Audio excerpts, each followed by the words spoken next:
सूरत करो मम साइया,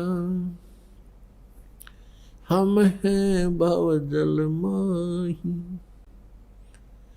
आप ही बह जाओगे जो तुम न पकड़ोगे बाँ। हे बंदी छोड़ दयाल जी, तुम तक हमारी दौड़े। जैसे काग जहाज का अब सूजत और न ठोरे। परम पिता परमात्मा पूर्ण ब्रह्म सर्वसृष्टि रचनहार कुल मालिक कबीर साहब जी, कबीर परमेश्वर जी की असीम कृपा से आप जी सत्संग सुनने के लिए उपस्थित हुए। सत्संग से हमें जानकारी होती है कि हम मनुष्य जीवन प्राप्त करके क्या कार्य कर रहे हैं, क्या करना चाहिए, हमारा यह उद्देश्य क्या है जन्मने और मरने का, हम यहाँ कितनी भयंकर यातनाएं सहन कर रहे हैं, कितने हमारे ऊपर कष्ट आते हैं, कितनी आपत्तियां आती हैं, आपदाएं आती हैं, प्राकृतिक आपदाएं भी आती हैं, और हम यहाँ किस कारण से रह रहे हैं, इसकी जानकारी सत्संग से होती है। और सत्संग केवल कबीर परमेश्वर जी ने ही आके बताया है, सुनाया है। परमेश्वर कबीर जी के अतिरिक्त किसी के पास ये सत्संग नहीं था। और कबीर परमेश्वर ने जो ये सत्संग अर्थात ये तत्व ज्ञान स्वयं आकर के बोला था और फिर वो लिपिबद्ध किया गया, जिसको सूक्ष्म वेद कहते हैं, जिसको सच्चिदानंद घन ब्रह्म की वाणी कहते हैं, जिसको कबीर वाणी कहते हैं। उस कबीर वाणी के अंदर यह सत्संग है। और उसके अतिरिक्त जो सदग्रंथों के अंदर सदग्रंथ लिखा था, अन्य सदग्रंथों में सूक्ष्म वेद को छोड़कर, उसको हमारे गुरुजन समझ नहीं सके। जो तत्व ज्ञान उनके अंदर विद्यमान था, हमारे पवित्र हिंदू धर्म के जो गुरुजन थे, वो उन सदग्रंथों को ढंग से नहीं समझ पाए, जिस कारण से वे हमें सत्संग नहीं बता सके। सत्संग का अर्थ होता है सत्य का अनुसरण, सत्य ज्ञान की प्राप्ति, और फिर उसके अनुसार सब साधनाएं क्रियाएं हमारी हों तो हम सत्संग कर रहे हैं, सत्य का साथ कर रहे हैं। इसके अतिरिक्त हम सत्संग नहीं कर रहे, ना सुन रहे हैं और ना ही हम सत्संग सत्य के साथ चल रहे हैं, जिस कारण से हमारी यहाँ जन्म और मृत्यु की ये व्यवस्था समाप्त नहीं हुई है। और जब तक जन्म और मृत्यु रहेगी, जीव को शांति नहीं हो सकती। श्रीमद् भगवत गीता अध्याय नंबर 18 के श्लोक नंबर 62 में कहा कि अर्जुन, तू सर्वभाव से उस परमेश्वर की शरण में जा, उसी परमेश्वर की कृपा से तुझे सनातन परम धाम, परम शांति और सनातन परम धाम की प्राप्ति होगी। परम शांति। और अपनी शरण के बारे में कह रहा है कि यदि मेरी शरण में रहना है, गीता जी अध्याय नंबर 8 के श्लोक नंबर 5 और 7 में, मेरे में भाव वाला बन, मेरे में श्रद्धा रख, अन्य देवताओं की पूजा त्याग दे, केवल मेरी ही भक्ति कर, मुझ में मन वाला हो, मुझ में भावित रहेगा और मेरा ही सिमरण भी कर और युद्ध भी कर। मेरी शरण में रहने का ये कार्य है कि युद्ध भी करना पड़ेगा। तो युद्ध जहां होगा वहां शांति नाम की वस्तु नहीं। फिर कहता कि यदि तुझे परम शांति चाहिए तो उस परमेश्वर की शरण में जा, जिसकी कृपा से तो परम शांति को, सनातन परम धाम को प्राप्त होगा। अपने विषय में कहता गीता ज्ञानदाता अध्याय नंबर 2 के श्लोक 12 में, गीता अध्याय नंबर 4 के श्लोक 5 और 9 में, गीता अध्याय नंबर 11 के मंत्र 2 में कह रहा है कि मेरे और तेरे बहुत जन्म हो चुके हैं, तू नहीं जानता, मैं जानता हूं। इससे सिद्ध है कि गीता ज्ञानदाता भी जन्म और मृत्यु के दीर्घ रोग से ग्रस्त है, और जब तक जन्म मृत्यु है परम शांति नहीं हो सकती। इसीलिए श्रीमद् भगवत गीता अध्याय नंबर 15 के श्लोक नंबर 1 से 4 में यह स्पष्ट किया है कि उल्टा लटका हुआ संसार रूपी वृक्ष है। इसकी ऊपर को जो जड़ है वो तो समझो मूल मालिक है, पूर्ण ब्रह्म है, सच्चिदानंद घन ब्रह्म, जो सबका धारण पोषण करता है, सबका पालन करता है, और जिससे सब ब्रह्मांडों की उत्पत्ति हुई है। जैसे जड़ से ही यानी मूल से ही पेड़ को आहार प्राप्त होता है, और मूल के ही कारण पौधा पेड़ बनता है, फलता फूलता है। ऊपर को जड़ तो वो दिव्य परम पुरुष है, परम अक्षर ब्रह्म है, पूर्ण ब्रह्म है, और तीनों गुण रूपी नीचे को लटकी हुई शाखाएं, बीच का जो पोर्शन रहेगा तना और मोटी डार और शाखाएं। तो इसके विषय में गीता ज्ञानदाता अल्पज्यता सिद्ध करता है कि मुझे इसका पूर्ण ज्ञान नहीं है। गीता जी अध्याय नंबर 15 के श्लोक नंबर 2 में कहा है कि तीनों गुण रूपी शाखा हैं। फिर 3 में कहा कि ये इस संसार रूपी वृक्ष का जो इसकी जानकारी मैं नहीं रखता। यहाँ विचार काल में, विचार काल का अर्थ है कि जो तेरा मेरा गीता का डिस्कशन हो रहा है, विचार विमर्श चल रहा है, इसमें मैं नहीं बता पाऊंगा क्योंकि इसकी मुझे आदि और अंत का ज्ञान नहीं। इसलिए गीता जी अध्याय नंबर 4 के श्लोक नंबर 34 में कहा है कि तू सर्व उस तत्वदर्शी संतों के पास जाकर के उस परमात्मा ज्ञान को समझ। वो तत्वदर्शी संत तुझे उस परमात्मा के विषय में जानकारी देंगे और परम अक्षर ब्रह्म की पूरी डिटेल बताएंगे।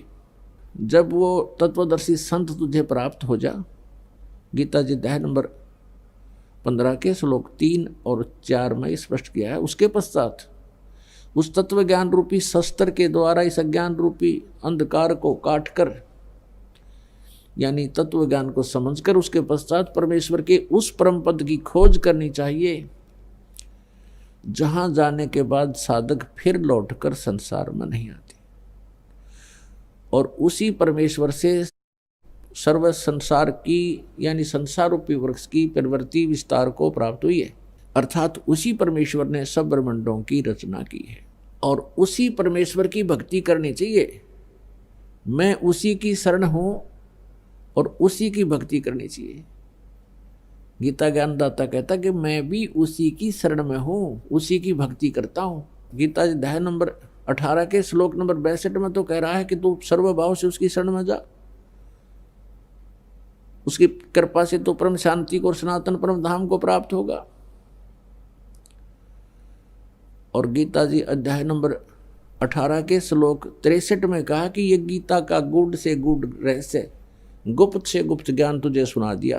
तू जैसा उचित समझे ऐसा कर ले। मेरी शरण में रहना है तो जन्म मृत्यु तेरी भी मेरी भी, और शांति नाम की चीज नहीं, क्योंकि युद्ध करना पड़ेगा। अब निर्णायक ज्ञान चल रहा है गीता जी में। 18वां अध्याय अंतिम अध्याय है, अंतिम ये श्लोक चल रहे हैं लगभग। 18वें अध्याय के 62वें श्लोक में स्पष्ट कर दिया कि तू अब उस परमेश्वर की शरण में जा, जिसकी कृपा से तू परम शांति और सनातन परम धाम को प्राप्त होगा। और अपनी स्थिति बता दी कि मेरी और तेरे सदा जन्म मृत्यु रहेंगे यदि मेरी शरण में रहेगा तो।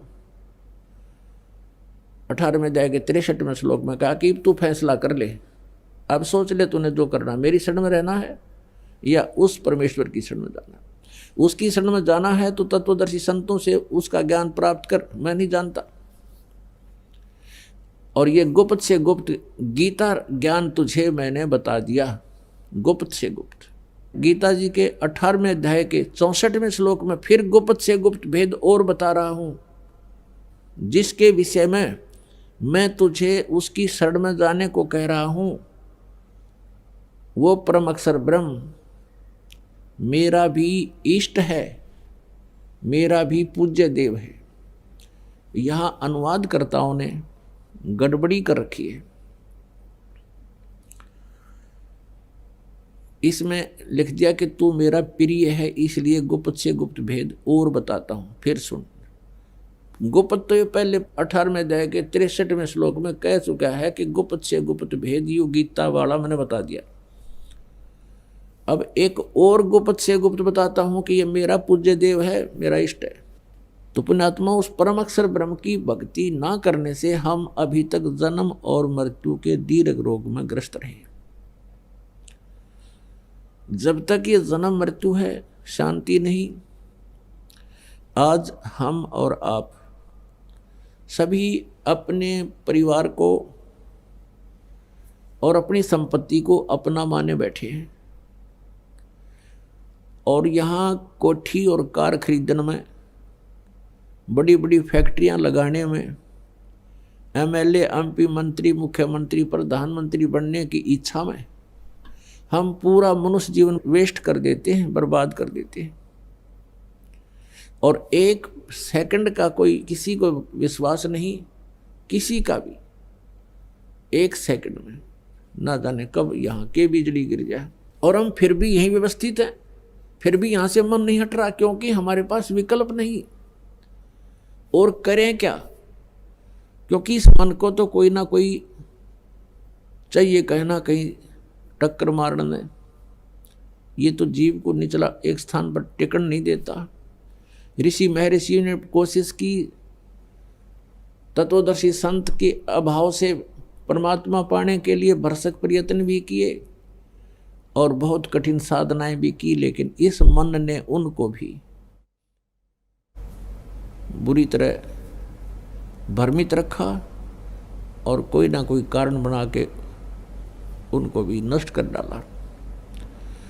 अब कारण क्या है कि जब तक हमें परम अक्षर ब्रह्म की साधना और तत्वदर्शी संत नहीं मिलेगा, तब तक हम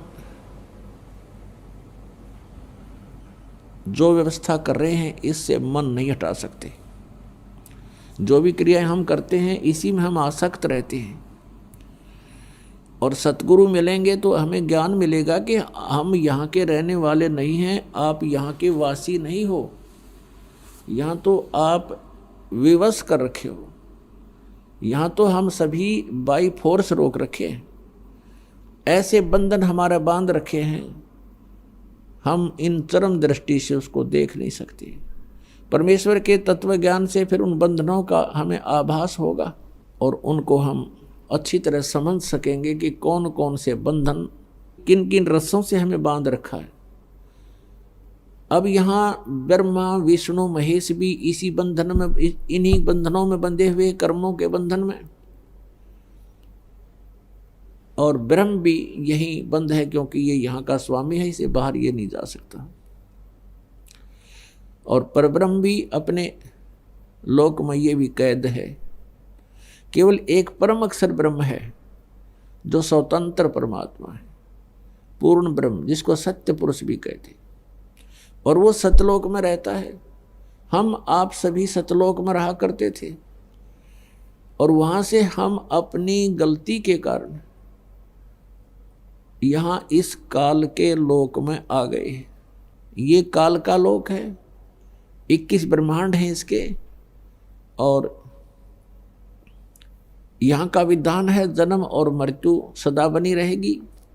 जैसे कर्म करेगा वैसा ही फल आपको यहाँ मिलेगा 21 ब्रह्मांड में।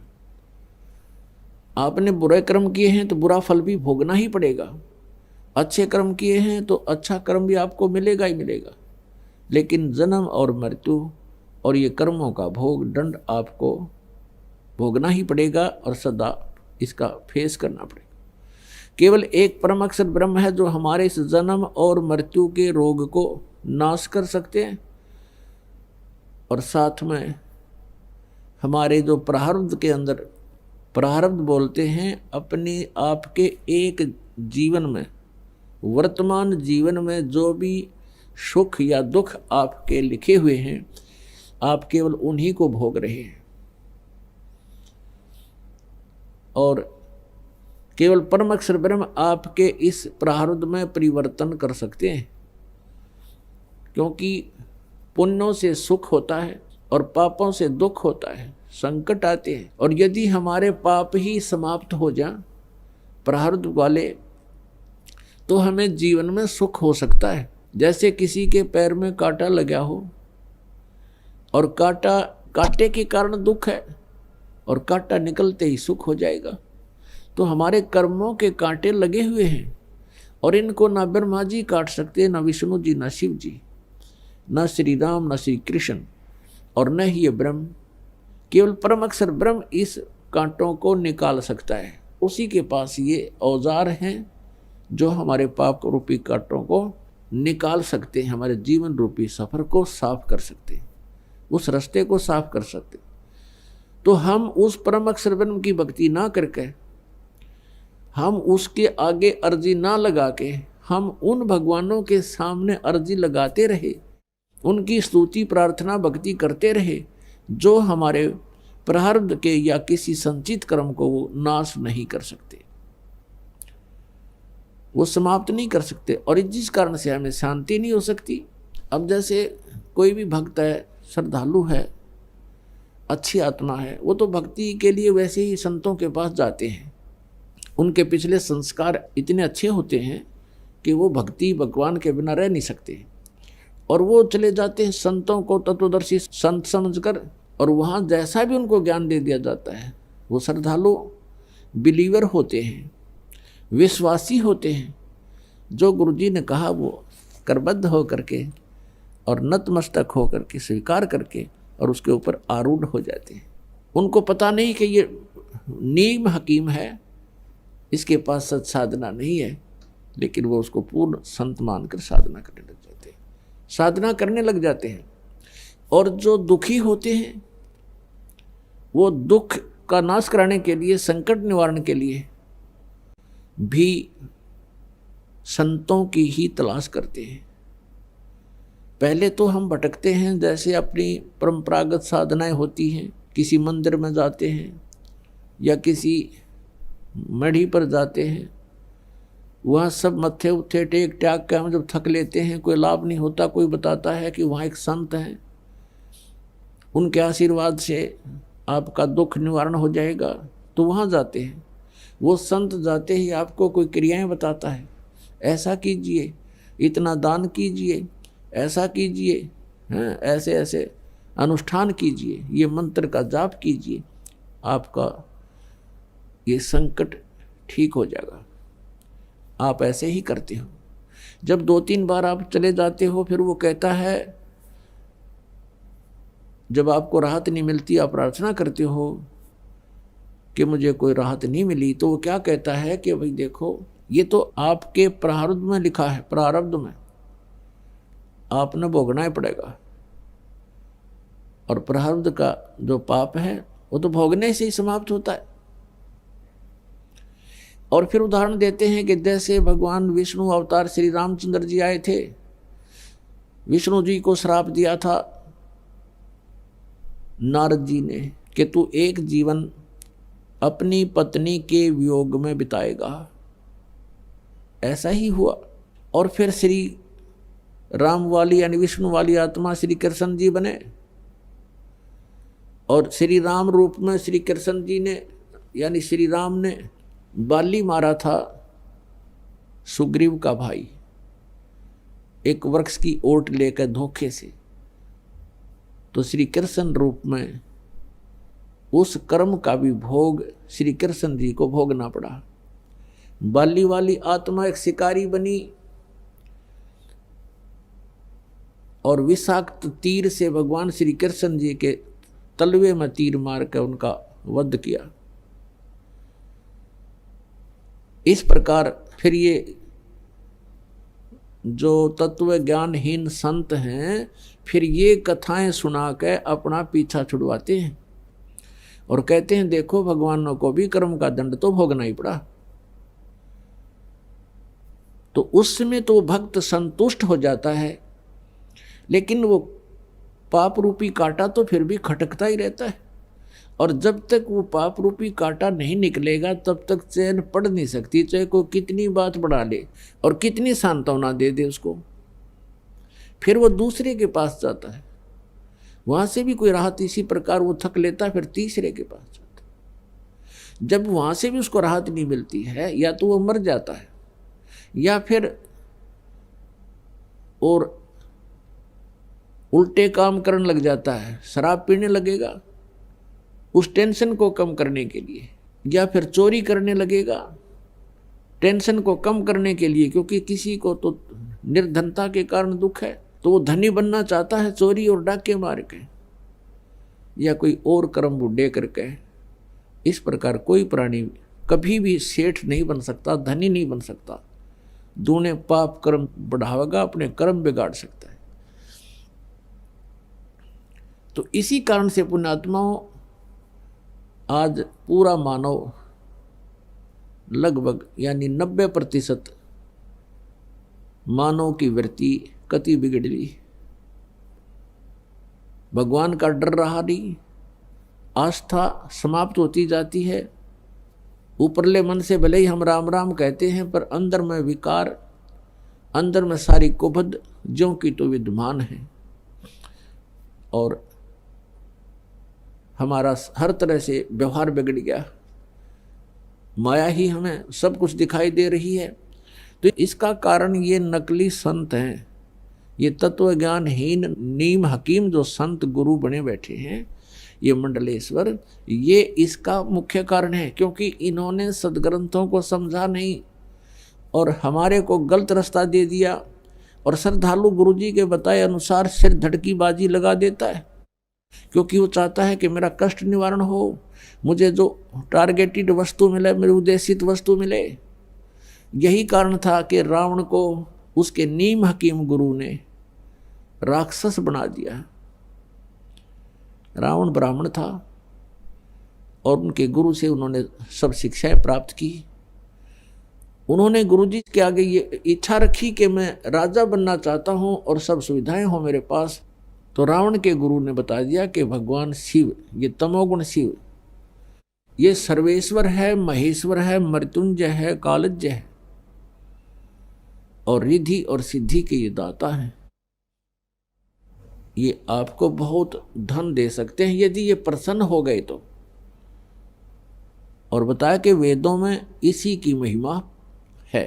वेदों को प्रत्येक प्राणी सत्य मानता है, और वेदों के आधार से कोई बताता है कि ये वेदों में ऐसा लिखा है, आप ऐसे कीजिए, तो हम उसको शास्त्र अनुकूल साधना जानकर करते हैं, और करनी भी चाहिए। लेकिन वो नीम हकीम गुरु समझ नहीं सके कि वेदों में शिव और शंभु किसके लिए संबोधित है। अब वहां वेदों में जो शिव है वो परम अक्षर ब्रह्म की तरफ है, और शंभु का अर्थ भी यही होता है, जो एक शंभु होता है, एक स्वयंभू होता है। स्वयंभू तो परमेश्वर जो कभी जन्म नहीं लेते, वो स्वयंभू हैं, यानी स्वयं ही प्रकट है। और शंभु का अर्थ होता है जो सुखदायी भगवान हो। तो हम वेदों के अनुसार से जैसे अपने बच्चों के नाम लिख लेते हैं, रख लेते हैं, ऐसे ही इस काल के पुत्र तमोगुण शिव को भी हम उस परम अक्षर ब्रह्म की संज्ञा लेकर के संबोधित करने लगे, इन नीम हकीम गुरुओं के कारण। तो रावण को बता दिया गया कि इसकी पूजा करने से और घोर तप करने से यह प्रसन्न होगा। अब जैसा भी गुरुजी ने बताया था, रावण ने सिर धड़की बाजी लगा दी। अपने भगवान शंकर को खुश करने के लिए यहां से गर्दन भी चढ़ा दी, यहां से काट के अपनी तलवार ऐसे मार के और चढ़ा दिया। तो जैसा कर्म करेगा उतना फल ये अवश्य देते हैं। तो भगवान शिव ने उसको वो शरीर उसका एज इट इज फिर कर दिया। ऐसे 10 बार उसने शीश दिए और 10 ही बार उसको जीवित कर दिया भगवान शिव ने। इतनी शक्ति इन भगवानों में है कि जब तक जीव के सांस हैं, और इन परिस्थितियों में यदि कोई उसको ऐसा कुछ होता है तो ये उसको स्वस्थ कर सकते हैं। स्वस्थ का मतलब ये नहीं कि उसके जैसे कर्मदंड के कारण कोई रोग है तो रोग नाश नहीं ये कर सकते, वो भोगना ही पड़ेगा। सिर्फ ये है कि उसके निमित्त उन्होंने ये किया तो वो एज इट इज जैसे उसको जोड़ दिया। जैसे श्री कृष्ण जी और अर्जुन गए थे मोरध्वज राजा के घर, उनके पुत्र को आरे से चिरवा दिया, मृत्यु होगी, फिर उसको जीवित कर दिया क्योंकि उसके संस्कार थे, अवशेष थे उसके जीवन। लेकिन वही श्री कृष्ण अपने सगे भांजे अभिमन्यु को जीवित नहीं कर सके, जो महाभारत के युद्ध में चक्रव्यूह में मारा गया था। सुभद्रा रो रही थी, श्री कृष्ण रो रहे थे, यानी सुभद्रा श्री कृष्ण की बहन थी, वो जीवित नहीं कर सके क्योंकि अभिमन्यु की आयु इतनी ही थी, उसका प्रारब्ध भी इतना था, इसलिए वो कुछ भी परिवर्तन श्री कृष्ण अर्थात विष्णु नहीं कर सके। श्री कृष्ण यानी विष्णु और शिव और ब्रह्मा ये तीनों एक ही सतर के, एक ही जैसे शक्ति युक्त प्रभु हैं, इनमें कोई अंतर नहीं है, केवल इनके विभाग का अंतर है। जैसे एक तो गृह मंत्री हो, एक सैर सपट्टा मंत्री हो, पर्यटक मंत्री, तो इनके विभागों में अंतर होने से उनकी जो है महिमा में फर्क हो जाता है आम व्यक्ति की दृष्टि में, लेकिन उनकी शक्ति में अंतर नहीं है, पोस्ट एक जैसी ही है। तो भगवान श्री शिव जी को परम अक्षर ब्रह्म मानकर, मृत्युंजय मानकर रावण ने भक्ति की और सिद्धि मांग ली, रिद्धि मांग ली। सिद्धि आकाश में उड़ जाना, रिद्धि धन मांग लिया, दे दिया धन खूब, इतना धन दे दिया कि सोने की लंका बना ली। रावण के राज्य में लंका की मंडियों में हीरे मोती ऐसे बिका करते थे जैसे करनाल की मंडी में धान बिके, ऐसे उसके व्यापार होया करते थे। इतना धनी राजा हो गया, लेकिन सत साधना ना मिलने से, तत्वदर्शी संत ना मिलने से वो धरा धरा रह गया सारा उसका। वह सोने की लंका भी वहीं रहेगी, उन बांदर ठाए अंडे, उन सोने की डलिया ने बगाओ समुद्र में ठा गए और सह परिवार नष्ट हो गया और नरक में डाल दिया गया। तो पुण्यात्माओं, जब तक हमें तत्वदर्शी संत नहीं मिलेंगे हम इस मनुष्य जीवन को सफल नहीं कर सकते। तो जब हम इधर उधर जाते हैं तो वो संत हमें पहले तो कुछ क्रियाएं बताते हैं, फिर लास्ट में फाइनल कर देते हैं कि तुम्हारे कर्म का दंड तुम्हें भोगना ही पड़ेगा। अब हम परमात्मा की भक्ति किस उद्देश्य से करते हैं?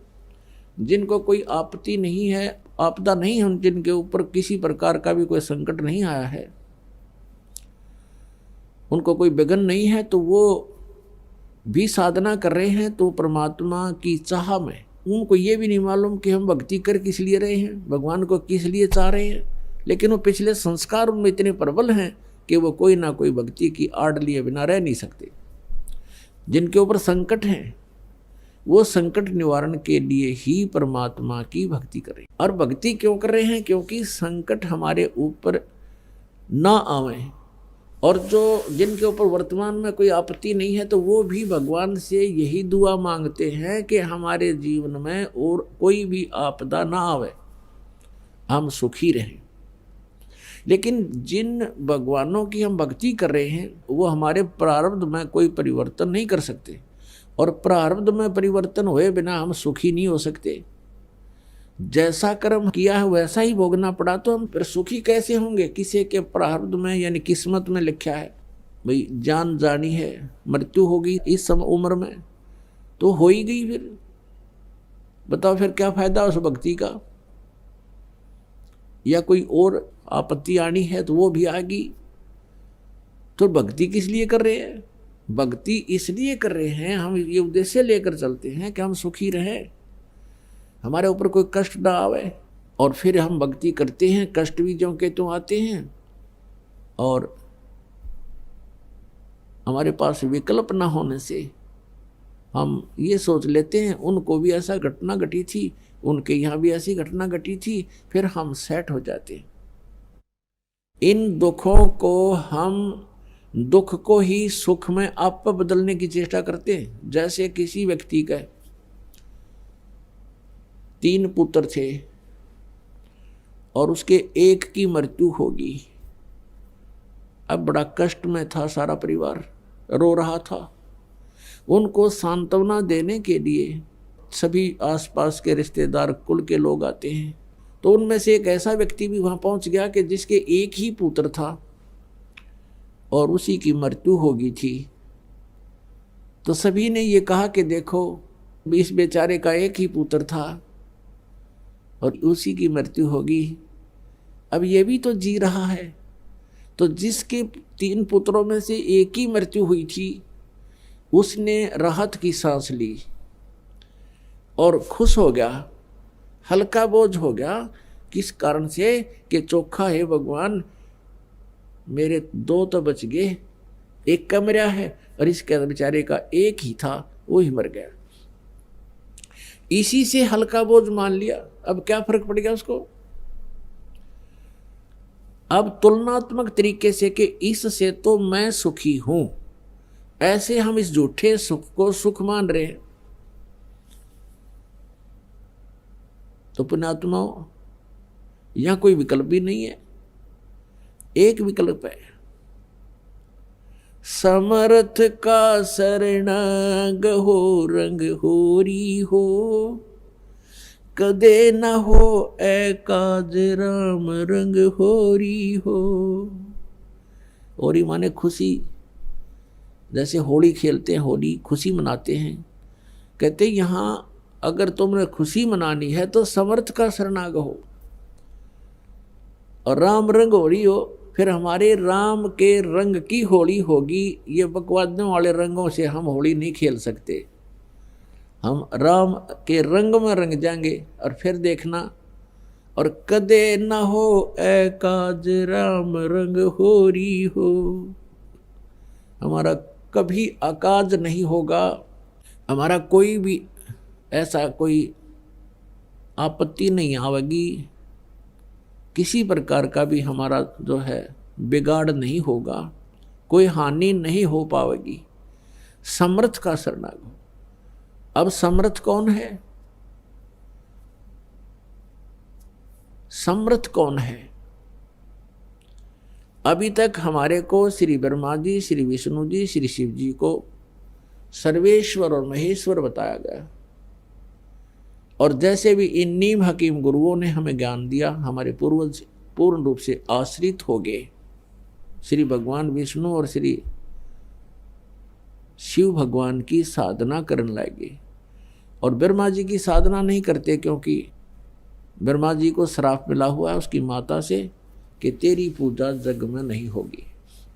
अब इन दोनों भगवानों को हम सर्वेश्वर मान कर भक्ति किया करते थे, और जिस कारण से ना तो हमारा कोई संकट निवारण हुआ, जो कष्ट आना था वो आ ही जाता रहा। तो ये समर्थ नहीं है। समर्थ वो होता है जो अविनाशी है और सर्व ब्रह्मांडों का रचनहार है, सर्वेश्वर है। सर्वेश्वर माने सबका मालिक। अब सबका मालिक कौन है?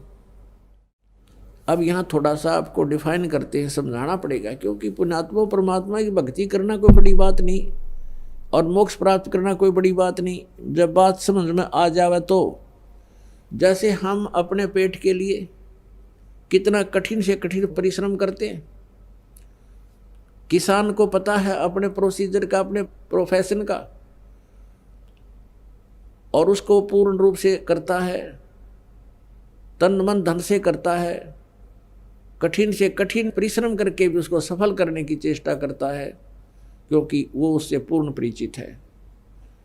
जैसे ये दिसंबर और जनवरी का महीना हो और शीतलहर चल रही हो और किसान का खेतों में नहर के पानी का नंबर आ जाता है, नहर के पानी का समय डिवाइड होता है कि इस समय से इस समय तक फला व्यक्ति का, इस समय से इस समय तक उस किसान का। तो उस समय 12 बजे 1 बजे जिस किसान का नंबर आ जाता है रात की सिंचाई करने का नहर से, तो हम तो अपने मकानों में, अपने घरों में दरवाजे बंद करके और हीटर लगा कर सो रहे होते हैं, या एसी चला रहे होते हैं, या रजाई मोटी लेकर सो रहे होते हैं। और किसान पहुंच जाता उसमें रात के 12 बजे, शीत लहर चल रही हो कहाँ खेत में, और सिंचाई के लिए पानी जब दूसरे किसान से रोकना होता है, काटना होता है, तो जूते निकाल कर और घुटनों से ऊपर तक पजामा या धोती को ऊपर टांग कर पानी में प्रवेश कर जाता है जल में, और कस्सी से मेहनत करके वो पानी रोकता है और अपने खेत में चालू करता है। वो परवाह नहीं करता कि कोई कांटा लग जाएगा, वो परवाह नहीं करता कोई सर्प डस जाएगा, वो परवाह नहीं करता कि तेरे नमूनिया हो जाएगा। उसको केवल अपना उद्देश्य दिखाई देता है कि यदि आज मैंने ये कार्य नहीं किया, ये जल सिंचाई नहीं की, तो मेरे बालक भूखे मर जाएंगे, मैं निर्धन हो जाऊंगा, मांगता फिरूंगा। तो वो समझदार है, वो अपने उस कार्य से पूर्ण परिचित है, इसलिए वो कोई परवाह नहीं करता और उस काम को करके ही पीछ दम लेता है। तो पुण्यात्माओं, जिस समय आपको इस मनुष्य जीवन के उद्देश्य का पता लग जाएगा, आप भी तो मनुष्य ही हो, फिर आप इसी तरह कार्य करोगे। आप किसी की परवाह नहीं करोगे, सत्संग सुनने आओगे, भक्ति भी करोगे और परमात्मा पाओगे, क्योंकि ये प्रोसीजर है, यही एक तरीका है उस परमेश्वर के पाने का। कौन सा तरीका है कि सबसे पहले गुरु हो। परमात्मा कहते हैं, गुरु बिन माला फेरते, गुरु बिन देते दान, गुरु बिन दोनों निष्फल हैं, चाहे पूछो वेद पुराण। अब प्रसंग जो चल रहा है कि हमने सबसे पहले ये देखना है कि वो समर्थ कौन है जिसका हम शरण ग्रहण करें। और जब हमारे ये बात समझ में आ जाएगी, ये फाइनल हो जाएगा कि ये भगवान है समर्थ, और इससे ही हमें वो लाभ होगा जिसकी हम इच्छा कर रहे हैं, तो फिर हम उसी परमात्मा पर आश्रित हो जाएंगे। हम अन्य भगवानों से मन हटावांगे। वैसे कहने से नहीं हटता। जैसे हम कहें कि तुम ये साधनाएं मत करो, ये करो, तो आपका मन डगमग रहेगा कि हम ये क्यों करें, ये क्यों छोड़ दें जो पहले हम कर रहे थे। तो ये सब निर्णय आपके समक्ष होगा, तभी आप इनसे हटोगे, अपने आप हट जाओगे। इन्हीं भगवानों से भी आपकी आस्था अपने आप हट जाएगी। कैसे हटेगी? जैसे गीता जी अध्याय नंबर 2 के श्लोक नंबर 46 में कहा कि अर्जुन, जिस समय बहुत बड़े जलाशय की उपलब्धि प्राप्ति के उपरांत आपकी आस्था उस छोटे जलाशय में रह जाती है, ठीक इसी प्रकार उस परम अक्षर ब्रह्म, उस पूर्ण परमात्मा के गुणों से परिचित होने के उपरांत, उस तत्वदर्शी संत से ज्ञान सुनने के उपरांत, परम अक्षर ब्रह्म की महिमा से परिचित होने के उपरांत अन्य भगवानों में ऐसी ही आस्था आपकी रह जाएगी जैसे बहुत बड़े जलाशय की प्राप्ति के उपरांत छोटे तालाबों में आस्था रह जाती। अब देखो कितना निर्णायक ज्ञान दे रखा पवित्र गीता जी में, कि जैसे पहले क्या था, जब ये गीता जी बोली जा रही थी उस समय सभी प्राणी मनुष्य सरोवरों पर आश्रित थे, तालाबों पर। आपने देखा होगा, अब भी आप देख सकते हैं, गाँव के चारों तरफ तालाब होते हैं। पहले गांव छोटे छोटे होते थे, 10-20 घर कहीं भी इकट्ठे रहे, पूरा एक कुल, और वहाँ बैठ जाते थे किसी सरोवर की तालाब की शरण लेकर के।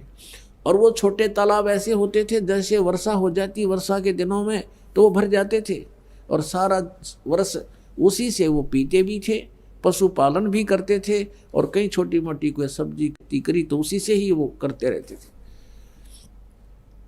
तो छोटे जलाशय यानी छोटे तालाब ऐसे होते थे, एक वर्ष वर्षा ना हुए तो उनमें जल नहीं, सूख जाते, और उनके आश्रित प्राणी भी आपकी आपत्ति का सामना करते हैं उनकी भी मृत्यु हो जाती है, उसको छोड़कर भागना पड़ता कहीं जाते हो। और एक बहुत बड़ा जलाशय यानी बहुत बड़ी झील मिल जाए जिसमें 10 वर्ष वर्षा ना हो तो भी उसका जल सूखे नहीं, और वो उन प्राणियों को वो मिल जावे, फिर उनकी आस्था उस छोटे जलाशय में जैसी रह जाती है। अंडरस्टूड है यो, बिल्कुल आप आसानी से समझ सकते हो कि उस छोटे जलाशय से हम जितना लाभ प्राप्त कर रहे थे वो लाभ बुरा नहीं था, लेकिन वो सफिशिएंट नहीं था, वो पर्याप्त नहीं था।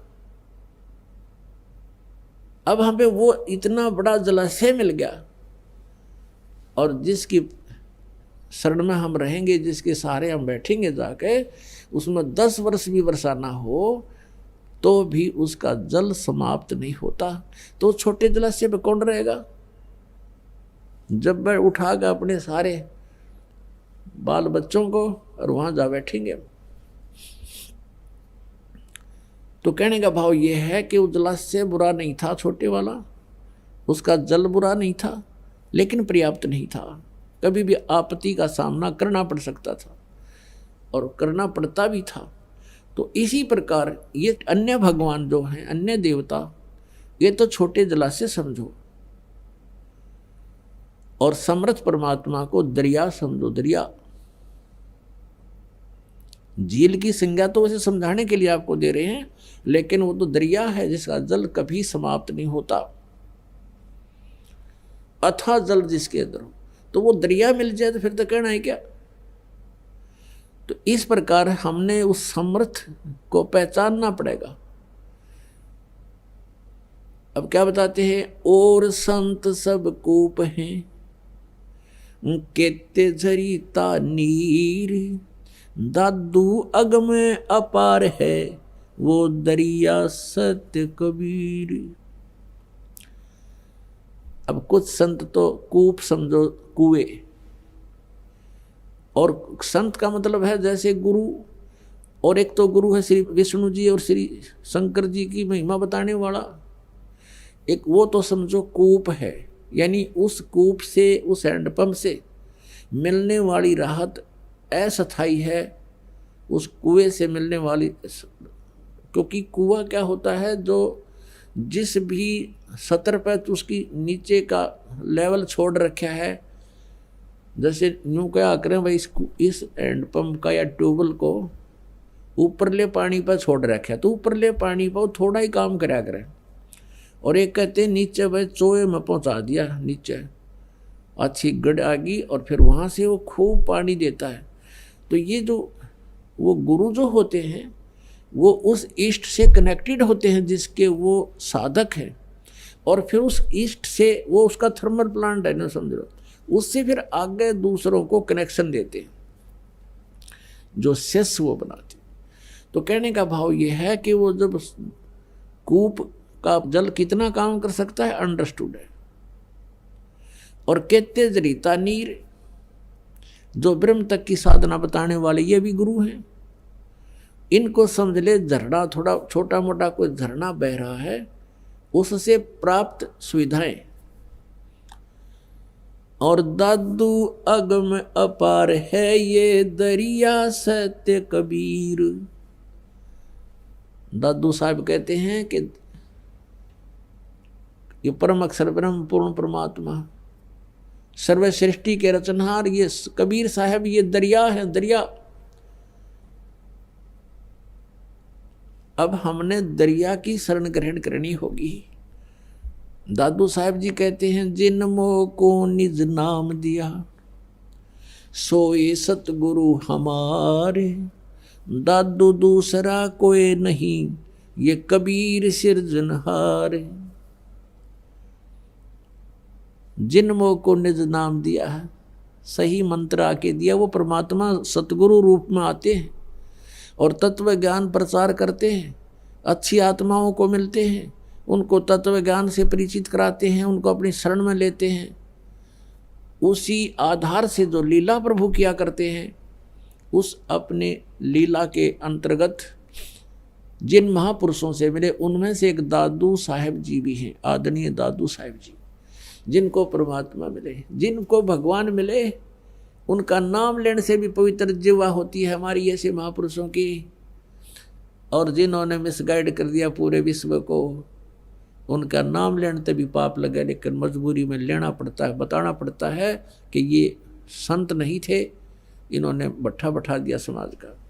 और उन महापुरुषों के हमने सुने नहीं जिन्होंने आंखों देखा और भगवान को और बताया कि ये परमात्मा हैं।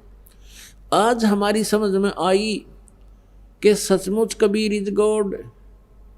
और वो कबीर जो बनारस में काशी शहर में एक जुलाहे की भूमिका करने आए करके गए थे, 120 वर्ष रहे थे, सह शरीर आए सह शरीर चले गए थे, वो परमात्मा है जिन्होंने वो ऐसी लीलाएं किया करता है जो वेद बता रहे हैं। और किसी भी जिनको हम भगवान मानते थे किसी भी की भी जीवनी में वेदों अनुसार कोई भी लीला नहीं है उनकी। तो पुण्यात्मा, सबसे पहले हमने समर्थ को पहचानना, फिर उसके बाद आपकी आत्मा आप पे फंस जाएगी, आप ही हट जाओगे वहां से, ज्यादा कहने की जरूरत नहीं पड़े। अब प्रसंग चल रहा है कि उन पुण्य आत्माओं में से जिन जिनको भगवान मिले हैं, उन्होंने यही बताया कि वो कबीर जो बनारस में आए थे काशी में, जिनको हम जुल्हा कहा करते थे, और एक कवि की संज्ञा देकर उनके इतिहास की फाइल को क्लोज कर रखा था। अब वो फाइल फिर खोलनी पड़ेगी। अब उस फाइल को खोल कर देखा तो उसमें तो खजाना दबा है। ये समर्थ थे, खुद परमात्मा थे, जिन अज्ञानियों को लाल को कौड़ी बना करके कूड़े में डलवा दिया था हमसे, आज वो लाल हमने पहचान लिया और फिर उठा लिया। अब कहते हैं जय कंचन बिष्टा पड़े घटे न ताका मोल। यदि सोने को कहीं टट्टी में डाल दे उसकी कीमत में फर्क नहीं होता। समझदार व्यक्ति जब वह निकाल कर धो कर मांझ गए पहुंचेगा सुनार के पास, और जाते ही पैसे दे देगा, ले भाई इतनी कीमत है इसकी। इसी प्रकार हमने लाल को पहचाना है और उसकी पहचान आपसे भी करवा रहे हैं, आपको भी बता रहे हैं कि ऐसा होता है लाल, उसके गुण ऐसे होते हैं। तो आपका जब समझ में आ जाएगी कि सचमुच ये लाल है, तो आप भी भीतरली जेब में डालोगे कदे कोई और ना देख ले, अपना पता है कोई ना अभी तक ये क्या कीमत है इसकी। तो पुण्यात्मा, श्री ब्रह्मा विष्णु महेश ये कितने समर्थ हैं, जिनकी कितनी क्या सतिथि है, ये नाशवान हैं, इनकी जन्म मृत्यु होती है और कर्म का दंड ये स्वयं भी भोगते हैं, और जो इनकी पूजा करते हैं उनको भी प्रारब्ध के कर्म को भोगना ही पड़ेगा। यानी उनके जीवन रूपी सफर के पाप रूपी कर्म काटे कट नहीं सकते, निकल नहीं सकते, तो उन्होंने वो आजीवन भोगने ही पड़ेंगे। जैसे उनके कर्म में लिखा है वो कर्म भोगना पड़ेगा। और ये अंतिम सिद्धांत ये खुद भी बताया करते, जैसे कर्म करेगा वैसा फल देगा भगवान। अब भगवान का विधान तो सही है कि जैसे कर्म करोगे वैसा ही फल मिलेगा, लेकिन हम कर्म ही गलत कर रहे हैं। हम शास्त्र विरुद्ध साधना कर रहे हैं, शास्त्र विधि को त्याग कर मनमानी पूजाएं कर रहे हैं जो गीता जी में वर्णित नहीं है, तो हमारे अशुभ कर्म बन रहे हैं, उनसे कोई लाभ नहीं होना। और फिर वेदों में यह भी लिखा है कि समर्थ जो परमात्मा है, परम अक्षर ब्रह्म है, पूर्ण ब्रह्म, वो हमारे घोर से घोर पाप का विनाश कर देगा। वो कैसे करेगा उसकी विधि बताई है कि इस तरह ये मंत्र जाप करो और अन्य कोई साधना मत करो, तुम्हारे प्रारब्ध के पाप का भी नाश हो जाएगा, तो पाप रूपी कांटे कट जाएंगे। हमारे जीवन रूपी सफर में जो कांटे पाप कर्मों के हैं वो निकल जाएंगे, तो हम सुखी हो जाएंगे। तो ब्रह्मा जी विष्णु जी की यदि हम साधना करें, हम सुखी नहीं हो सकते। इनकी भक्ति से हम संकट निवारण नहीं करवा सकते, हमारे प्रारब्ध में आने वाली आपदाएं टल नहीं सकती। और इनको छोड़कर और नीचे पहुंच गए हम, भैरव भूत हनुमान और मंडी मसानिया पे हमारे तो फूट गए ना बाग कति, बिना ज्ञान के हमने कहाँ पहुंचा दिए। भूत पूजो, अस्थि उठाओ, गंगा में इसकी मोक्ष करा के आओ, मोक्ष तो उस दिन कर दिया हमने, जैसा मोक्ष का पता था फूक फाक दिया, मोक्ष तो हमने हाथों कर दिया। और फिर क्या रहेगा, ईसाई मोक्ष होना है जब गंगा में डालने मात्र से मोक्ष होना है, तो वो तो वहीं कर दिया था हमने। नहीं, उनका मोक्ष तो पहले कराना था जब वो जीवित था। अब मरने के बाद मोक्ष होया करे। मोक्ष प्राप्ति के लिए ऋषि महर्षियों ने शरीर गाड़ दिए, घर त्याग दिए, साधनाएं की, गलत साधना करने से उनके भी मोक्ष नहीं हुए। और मृत्यु के बाद ये कहते हैं गंगा में अस्थि बहा दो, इसकी 13वीं कर दो, 17वीं कर दो, फिर पिंड भरवा दो और फिर श्राद्ध निकाल दो, होगी मोक्ष, गति होगी। गति के लिए अंगा लगेगा पूरा। और कैसे लगेगा? सत साधना करनी पड़ेगी, अनुपासना त्यागनी पड़ेगी, और जो हमारे सदग्रंथ पर लिखा है वही पूजा हमने करनी पड़ेगी, तब हमारी गति होगी। वैसे तो हंगा तो नहीं लगेगा, क्योंकि हमने ये जो और साधनाएं संग्रह कर रखी हैं ये छोड़ने में थोड़ी सी दिक्कत आती है। और ये छूट भी तभी सकेंगे जब आपको ये पता चलेगा ये खाम डले ढोरे हैं। तो ये आपको दिखाने के लिए, समझाने के लिए कि ये लाल है, ये कौड़ी है, ये पहचान बनाने के लिए सत्संग किए जा रहे हैं, प्रमाण दिखाए जा रहे हैं सदग्रंथों के। नहीं तो पुण्यात्माओं, 2 अक्षर की बात थी, जब तुम्हारे अंदर ये अज्ञान ना भरा हुआ होता, नाम दे देता दास, मर्यादा बता देता, और आप भक्ति करो ठाठ से, बात तक खत्म होगी थी। लेकिन आप भक्ति कर नहीं सकते जब तक आपके हरदम ये ठोक ठोक कर नहीं भर दिया जाएगा कि सचमुच ये भगवान है और ये साधनाएं है, प्रमाणित है सदग्रंथों में, इससे मोक्ष होगा ना। फिर क्यों डले ढोए, क्या फायदा रीस करने का भक्ति का। तो इस सत्य को सत्य सिद्ध करने के लिए आपको सत्संग सुनाया जाता है, ताकि आपकी रुचि बने। आप फिर अपने आप उन छोटे जलाशयों को त्याग कर और दरिया के किनारे जा बसो, आप सदा सुखी रहोगे, वहाँ कभी अभाव नहीं होगा किसी वस्तु का। तो वो दरिया सतलोक है, वहाँ जाने के बाद किसी भी वस्तु का कभी अभाव नहीं होगा। फॉर एग्जाम्पल आप देख लो कि छोटे जलाशय में तो जल समाप्त होगा, और दरिया के पास आप चले गए तो वहाँ कभी भी जल समाप्त नहीं होता। आपका जल संबंधित जो संकट था सदा के लिए समाप्त हो गया।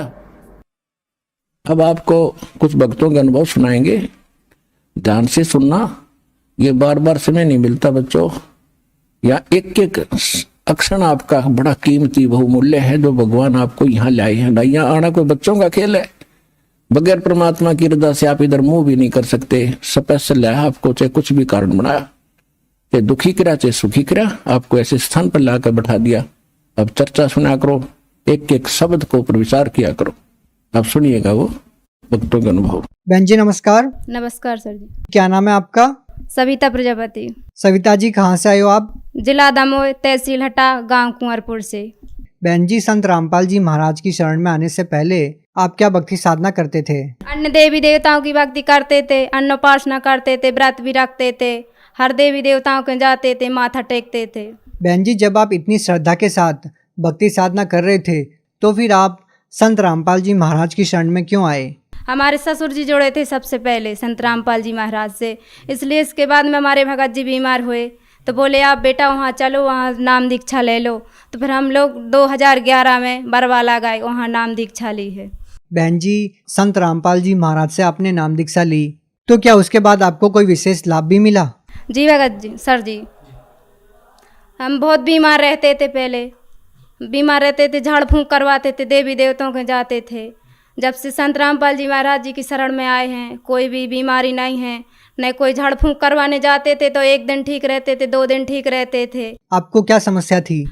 प्रेत आत्मा रहती थी सबसे ज़्यादा, और बीमार रहते थे तो आज ही डॉक्टर के जाते थे, कल डॉक्टर के जाते थे, आज ही गुनिया के जाते थे, कल गुनिया के जाते थे। तो क्या आपको लगता था कि भूत प्रेत की समस्याओं का समाधान आपको डॉक्टर के पास मिलेगा? नहीं, कोई डॉक्टर के पास जाते थे तो ये डॉक्टर के पास जाना है, वो डॉक्टर के पास जाना है, झाड़ फूक करवाने जाते थे तो ये गुनिया के जाते थे, वो गुनिया के जाते थे। आज का आराम लगता था, कल का आराम लगता था। फिर एक जगह गए लास्ट में, जब थक चुके थे, जब वहाँ बोल दी थी कि अब मेरा बस नहीं चलेगा, तू अब जहाँ जाती है बरवाला संत रामपाल जी महाराज की शरण में जा, तू वहीं ठीक होगी। तो फिर हम संत रामपाल जी महाराज की शरण में आए। काल लेके गया मेरे को, मेरी मृत्यु हो गई थी, काल लेके गया था मेरे को। संत रामपाल जी महाराज जी ने बोला ले जा, कहाँ तक लेके जाता है मेरी आत्मा को। तो फिर काल से बोला छोड़ दे उस आत्मा को, अभी उसकी मौत नहीं है, उसको अभी भक्ति करना है, अभी वो मेरी आत्मा है। तो फिर वहाँ से काल ले आधी दूर से पटका मेरे को। जब वो काल लेके गया, लेने आता था तो ऐसे भारी भारी रूप में भैंस का रूप बना के आता था। तो मैं इसके घर में लुकते थे, उसके घर में लुकते थे। फिर गुरुजी ने मेरे को छुटाया, बोला बस बेटा भक्ति करना डट के। मैंने कहा जी गुरुजी अब मैं भक्ति करूँगी। संत रामपाल जी महाराज ने मेरे को जीवन दान दिया है। बहन जी, संत रामपाल जी महाराज से नाम दीक्षा लेने के बाद आपको क्या क्या लाभ मिले? मगर जी अगर मैं लाभ बताऊंगी तो एक दिन भी नहीं बीत जाएगा, एक पूरी रात भी बीत जाएगा। ऐसे छोटे मोटे लाभ तो परमात्मा मेरे को देते ही रहते हैं। अगर हम सोचें कि आज हमारा ये काम होना है, संत रामपाल जी महाराज वो काम कर देते हैं। अगर हम सोचें ये हमारा लिए ये चाहना है, वो चाहना है, तो संत रामपाल जी महाराज वो भी मेरे को दे देते हैं। अगर हम सोचें आज हमारा मैं भगत जी अगर हमारा कुछ पिराता है, तुम्हारे भगत जी बोलते हैं तुम्हारा तो पिराता ही रहता है, तो हम परमात्मा से फिर प्रार्थना करते हैं संत रामपाल जी महाराज जी से, तो बस हमारा उसी दिन सब कुछ मिट जाता है। बहन जी, संत रामपाल जी महाराज से नाम दीक्षा लेने के बाद आपको अनेकों लाभ मिले, तो क्या देव देवताओं की पूजा करते समय आपको उन्होंने मौत से नहीं बचाया? क्या काल के जाल से जब आपकी आत्मा को लेके जा रहे थे तो क्या आपने किसी देव देवताओं को याद नहीं किया? सब देवी देवताओं को याद करते थे, किसी भी देवी देवता ने हाथ नहीं लगाया है, न किसी गुनिया के पास गया है, किसी ने नहीं बचा पाया है। फिर आखिरी में एक गुनिया ने कह दिया था कि अब देवी का बस नहीं है इसके ऊपर, अब संत रामपाल जी महाराज ही बचा सकते हैं। बहन जी, क्या संत रामपाल जी महाराज ने आपकी भूत प्रेत की समस्याओं को दूर करने के लिए, जो आपके जीवन में समस्याएं थी उनको दूर करने के लिए कितने पैसे लिए? कोई पैसा नहीं लेते हैं सर जी, कोई पैसा नहीं लेते? नहीं लेते हैं, कोई पैसा नहीं लेते। वहाँ खाने की व्यवस्था है फ्री, रहने की व्यवस्था है, नाम दीक्षा फ्री दी जाती है। जो भी भगत जाना चाहते हैं देख सकते हैं वहाँ के, कोई खाने की के लेने पैसा लेते हैं कि नहीं, ये कुछ नहीं होता है वहाँ। बहन जी, बहुत सारे लोग इन बातों पर विश्वास नहीं करते। वो बोलते हैं कि इन बातों पर विश्वास करना एक अंधश्रद्धा है, क्योंकि बीमारियों का इलाज तो हॉस्पिटल में होता है। तो संत रामपाल जी महाराज की शरण में क्यों आना चाहिए?